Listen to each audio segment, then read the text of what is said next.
Good morning, everyone. We are the Group 2 reporter, and I am the first reporter. I'm Mimi dito. Our topic is Aristotle Nicomachean Ethics, A Guide to the Good Life. Before I start to discuss my assigned topic, let me introduce to you who is Aristotle. Aristotle, he lived from 384 to 322 BC. He is ancient Greek philosopher and scientist. He was a student of Plato, who was then a student of Socrates, and they were considered the big three Greek of philosophy. Aristotle Nicomachean Ethics, the fundamental basis of Aristotelian ethics, consists of 10 books. Originally, they were lecture notes. Sorry. According to Aristotle, the Nicomachean Ethics is a guide to living a good life, focusing on developing virtuous characters of achieve happiness. From the word Nicomachean Ethics, or when we say ethics, is human behavior or relation considered right or wrong. For example, nakita na ko nagtagak ang kwarta sa akong amiga. Ako gikuha, wala na ko gisugid niya nga nagtagak ang kwarta because kinahanglan po na ko kwarta para sa akong pag-eskwela, kaya ko allowance. So, bad decision siya, pero good decision na Japo siya, kaya nakatabang man siya nako. Pero ako para ni Aristotle, dili siya matawag og para ni Aristotle, dili Japan happiness na kay para ni ang happiness is being honest. So, thank you guys. The next reporter. So good morning, everyone. My name is Eshi Abertusio, and I'll be discussing about the Aristotle's Nicomachean Ethics and two types of good. So, based on Nicomachean Ethics, advertise on moral life and human happiness based on human nature, useful in defining the good life. So, let me ask you, not asking you, but may I let you ask yourself, if are you already living in a good life? Sometimes we can say that nga maayo na kayong kinabuhi because my family is complete, I have money, I have love. Pero we don't know nga dili pa din na mao ang ginatawag nga good life because of natan ang mga material things or mga need na to sa to life. So para kay Aristotle and this study, ginaingon niya dito nga na ay two types of good. We have instrumental good and intrinsic good. So first, let's discuss what is instrumental good. So instrumental good is a good as a means to achieving something else. For example, college degree as a means to better job. So instrumental good is like those things na now we can say nga it's atuang achievements or pasar tag board exam, like those things nga makapalipay nato nga makaingon ta, oh, I'm living a good life because I'm a successful. But aside ana, napot tay ginatawag nga intrinsic good, which is good in itself. For example, happiness. So, unsang kalay-an nila duwa and what are the similarities and differences? So, ang instrumental good, makuha natin ni siya sa mga butang nga material, butang na gani. So, makuha natin ni siya kaning instrumental good, gatumod ni siya sa mga mga materialist nga kuan, mga need nato in life. Mo ta ko giingon nga nakaingon ka nga you're living in a good life kay tungod successful na ka, or you have your own car, you have your own house, you have your diploma, your job. So those are things mga ginatawag nga instrumental good. And while ang intrinsic good naman, matawag din nato siya sa toong life nga katong ginatawag nga kuan, love. Ang love di ay kay natin siya sa intrinsic good. Kani nga mga goods or mga kinahanglanon nato nga dili nato ma-touch, dito ma-physically touch. Those are things that ma-feel nato nga kuan we are living in a good life because I'm happy. I am full of love. Mao na siya ang intrinsic good. So Aristotle argues that the ultimate good is better than instrumental goods because it is good itself. Nakaingon si Aristotle nga mas better kuno ang or mas lamang ang intrinsic good kaysa instrumental good. Kay tungod ang intrinsic good kanang balag dili nato na kinahanglan, okay ra na siya nga mga butang. Good in itself. So plus anang happiness. Kung dili ta malipayon, naara gid ang happiness. So dili siya mawala tungod dili ato siya kinahanglanon. Dili pareha sa instrumental good nga kinahanglanon to. Example, ato ang balay, kinahanglanon nato siya. So kung dili nato siya kinahanglanon, may useless na ang balay. So mao na siya ang kalay-an nilang duha.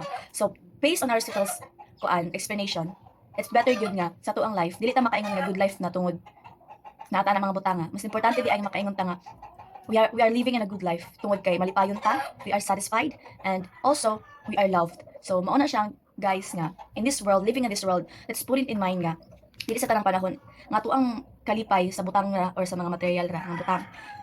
Ato dapat nga butang sa unahuna nga kung ganahan ta mo mga nabuhi og malipayon atong hunaon nga naatay mga family, friends nga kuan more than pa sa mga things nga ato ang ginapamalit or gina claim nga to So mo nang dapat dili ta magpadala sa mga material nga mga butangan ning kalibutana. Instead, let's put in mind nga it's better to be happy bisag wala ta ang mga butang because living in a good life is very important, especially mabuhi taning kalibutanan kanang wala ta kapulugan sa tawa ko ang sa Ginoo. So that's all, and I am finished, or I'm done with my topic, and let's proceed to the next reporter. So, good afternoon, everyone. I am Jessin Frey Basal, and I am going to discuss about eudaimonia, the ultimate good. So, there's a question: is pleasure or wealth the ultimate good? So, pleasure, while an important human need, it's transcends and doesn't encompasses all aspects in life. It's not the ultimate good. While wealth, many strive for financial stability or riches, but wealth doesn't guarantee happiness. It's often pursued as a means to other goals, not as an end in itself. And lastly, eudaimonia. Eudaimonia, the text sets the stage for introducing the concept of eudaimonia as a true ultimate good. So, in Aristotelian terms, Aristotle argues that wealth and pleasure are not the ultimate good, but the ultimate good is eudaimonia, because eudaimonia means flourishing well-being or living well. It's not just about feeling good and or having material stuff like wealth and pleasure. In other words, pleasure and wealth are often seen as goals focusing on our existence here on earth, or what can be described as worldly happiness or satisfaction. While in contrast, Aristotle refers that eudaimonia, which means having a sense of purpose in life. And that would be all my part. Thank you. Pleasure or external validation, fame, honor, wealth, happiness is identified as the ultimate good. And true happiness is a self-sufficient and unlike temporary pleasures. Aristotelian happiness defined as living well and doing well. And living well and doing well is about fulfilling your potential as a human and living rationally. So eudaimonia's etymology, it's living in harmony with your soul. It's about being spiritually and morally. For example, ancient Greek believed that a truly flourishing life was marked by inner goodness. Two hallmarks of eudaimonia.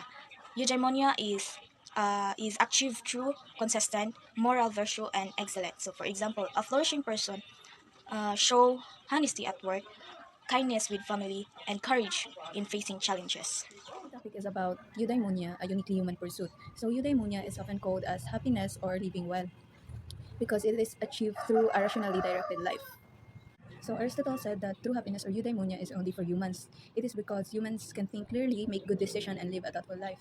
So when we use our brain and think or make good decision and live a smart life, we can achieve a true happiness. So this is something that only humans can do. Aristotle's tripartite soul understood hierarchy of functions, nutritive, sensitive, and rational. Only humans possess the rational function. So Aristotle's tripartite soul, so it means that the soul has three layers, which is the nutritive, which is the basic needs, sensitive is the feelings, and rational is thinking. So the rational part is what makes human unique and able to think, reason, and make decisions, which means humans have it all. Lower degrees of the soul are nested within the higher degree. Plants have nutritive function, animals have sensitive and nutritive, and humans have all three. So it means that the smaller parts are inside the bigger part. For example, a plant. Plant has only have basic needs, which is a smaller part. Animals have basic needs and thinking, which is the medium part, and the humans have basic needs, thinking, and feelings, which is the biggest part. So the smaller part, which is the basic needs and thinking, are inside the biggest or bigger part, which is the humans with thinking. So it means that humans have everything that animals and plants have. Therefore, eudaimonia requiring rational function is achievable only by humans. So true happiness or eudaimonia needs thinking and reasoning. So only humans can think and reason, so only humans can achieve true happiness. Hello everyone, I'm Jasper and this is my topic, the 3 degrees of the soul. So let's talk about the three levels or the three different parts of the 3 degrees of the soul. So one is the vegetative soul. So ito yung plants na mga, or the lowest and the most basic level of the soul. So responsible for nutrition, growth, and reproduction. So it works automatically without thinking or feeling. So for example, puno na nag-absorb ng light and water to grow and produces seeds or pag-reproduce. It's alive but it doesn't feel or think. Yun ang pinakaunang basic na level sa soul. So number 2 is the sensitive soul, also called animal soul. This included everything in the vegetative soul, including the sensation, touch, and taste, movement or mobility, the ability to move from place to place, and desire and emotion. So ito yung ito yung pangalawang level or pangalawang part ng or pangalawang level sa soul na nakakapag-reproduce siya nung una sa vegetative, nakakapag-reproduce, diba? at may nutrition at nag-grow siya. So, ang kinaibahan lang is meron siyang mobility or meron siyang movement, meron siyang sensation, five sensation, and meron rin siyang emotion, auto feel, pleasure, pain, and fear. So doon na tayo sa pinaka peak or pinaka dulo ng topic is rational soul, kung ito yung mga humans. So it concludes everything from the first two souls, including reasoning and thinking. So ang kinaibahan lang dito, lahat sila meron sila. Pero ang dagdag lang dito sa human soul o sa rational soul is nakakaintindi siya or meron siyang moral, nakakapag-think siya kung anong gagawin niya, meron siyang intellectual capability to think. So, for example, a person can choose to be honest even when it's difficult because they understand the value of truth and justice. So, hindi to kaya sa dalawa. So, kaya ito yung pinaka-valid. Ito yung sabihin na natin, kayang mag-think kung ano ang tama. Or kayang sabihin kung ano yung nararamdaman niya. And yun lang po. Thank you. Good day everyone, I am Kim Cabrera and I am going to report about my topic, which is the eudaimonia, arete, and the two types of virtues. Eudaimonia, achieved by living a virtuous life. Eudaimonia, often translated as happiness or flourishing, is a central concept in ancient Greek philosophy, particularly in the works of Aristotle. It signifies a state of living and well and achieving one's full potential as human being. Dili siya basta nga feeling but a way of being characterized by virtues, activity, and a life in accordance with reason. It's not merely feelings but isa siya sa way of life God describes siya as mayong nabuhat.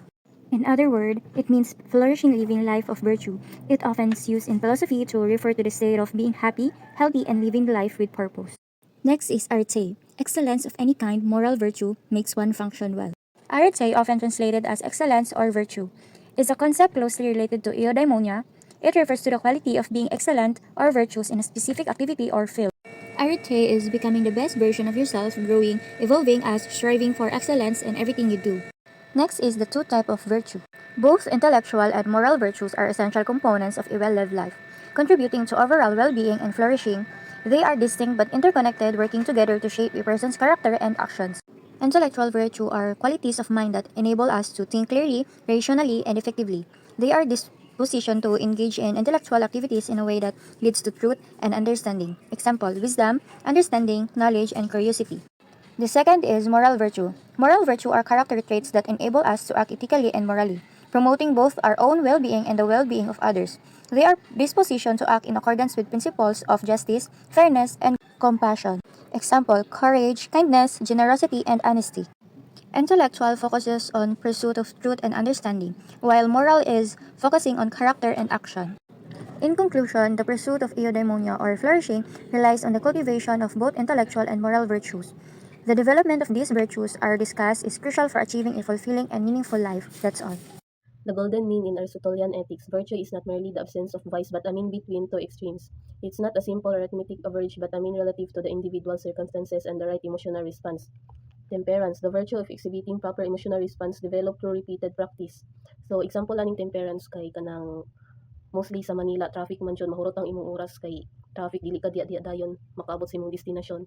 So, kaning temperance is taking a deep breath and responding calmly. You maintain control, avoid escalating the situation, and arrive at your destination with a clearer mind. So the next one is courage, the virtue of exhibiting proper action in the face of danger. Also developed through repeated practice. A deficiency leads to cowardice, while excess leads to foolhardiness. So example lang yung courage kay kanang bombero, buwis buhay ang bombero. So kanang mo save sila og kanang lives sa katong mga tao nga natrapa sulod dito sa balay nga nasunugan. So kaning courage kay mo ni siya may kanang face of danger. So mara to.